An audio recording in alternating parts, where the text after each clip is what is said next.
6 years ago, Lucy and I were thrust together by our sisters. They wanted us to become best friends so we would leave them alone during Burke events. We awkwardly ran around with each other, eating brownies, spying on our sisters, and secretly thinking the other one was weird. We were complete opposites then. Lucy was a short, blonde, popular girl who played soccer, and I was a tall, geeky brunette who hated sports.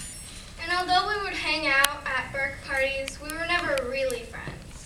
3 years later, our sisters had both moved on to different high schools, and Lucy and I were entering the 6th grade here at Burke. We both joined up with our separate groups.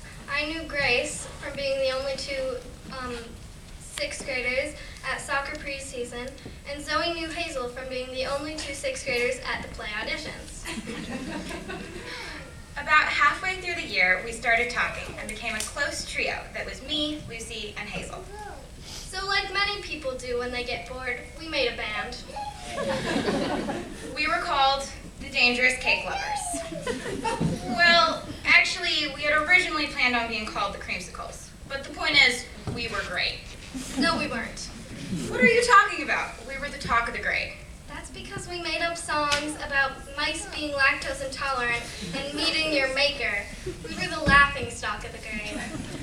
Still, we were the only music group. There were a ton of a cappella and a cappella remix groups. But we were the originals. Sure, Zoe. Though at any other school, we may have become an exclusive group who kept to ourselves. At Burke, we were just some close friends in the midst of 31 other fantastic friends. We always knew if we had a problem, we had someone who could help. We were one of those amazing grades you can only really hope for, where everyone knows everyone else's jokes. Monica knew who we meant when we said tic-tac-toe was absent from class. And Elia's binder had everyone's nickname on it in case you forgot your own. So Leek is right. If there was a seat empty, it was because Invisible Bob was sitting there, or his cousin Bobetta. Then we later decided he was a fish. We spent 2 weeks keeping an empty fish tank in one of the lockers and saying Invisible Bob lived in it. I still don't think we were allowed to do that. Just think of it as a water bottle with rocks at the bottom and a fake plant. Anyway, I took it home before we put a real fish in it. The now Visible Bob is living happily on my bedside table and goes by his full name, Sir Robert Romanoff Beta VII. Wait, you named your fish after Black Widow? Why wouldn't you name a fish after a class joke and a superhero? Because it's ridiculous. If spending 3 years at Burke has taught you anything, then it should be that everyone at Burke is ridiculously crazy. In a good way. We couldn't have survived middle school without the playful banter that filled the halls. Burke has been such a big part of the lives of everyone who's been here with us. Burke is like a second home to us. In my case, it's a fourth.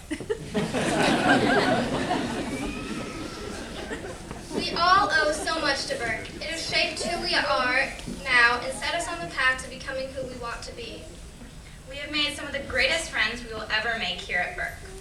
Some will be friends for life, and others will be friends we will always remember, but never get around to calling. For this, we owe Burke, and we will never forget our time here, whether we come back next year or are leaving to find a new adventure. So this is a thank you to all who have made these wonderful years at Burke possible. So thank you, parents, thank you, teachers, and thank you, friends. You have made our time at Burke amazing. We can't wait to come back. After a summer of recuperation. We could always make that a year. Thank you. Thank you.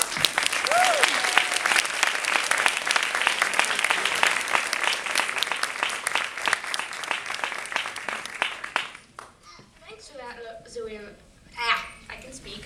See you, Zoe. I am Kelsey Coleman.